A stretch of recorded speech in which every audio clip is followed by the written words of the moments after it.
Today, Baltimore agreed to pay $14 million to a man wrongfully convicted of a murder in 1986. Gary Washington spent more than 30 years in prison, always maintaining his innocence. He alleged police threatened a child witness whose testimony led to his conviction.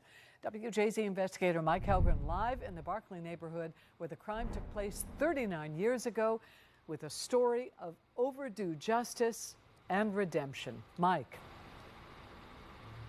Denise, it all started in this very block, 23rd and Barclay, and tore apart the life of a young father who is now set to receive millions of dollars in compensation.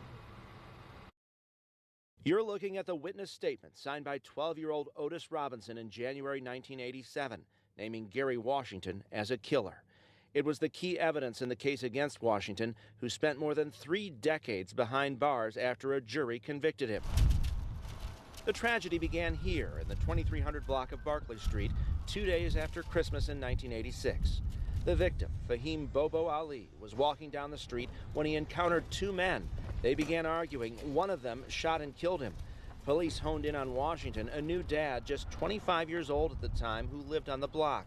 He's always maintained his innocence.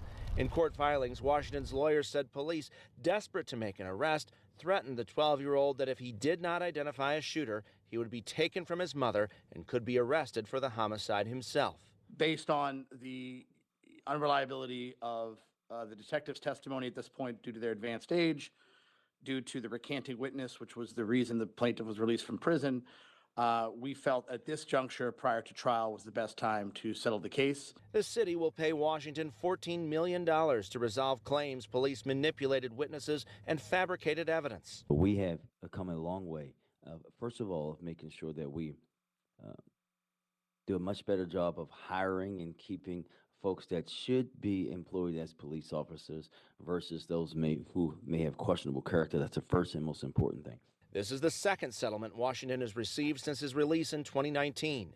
The state authorized a $3 million payment that came with an apology from the governor in 2024. 11,459 days, or 31 years, were stolen from Mr. Washington. And on behalf of the entire state, I'm sorry for the failure of the justice system.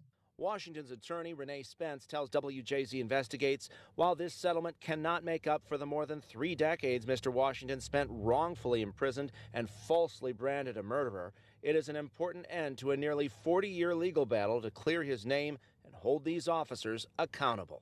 There are no words that can convey how sorry I am.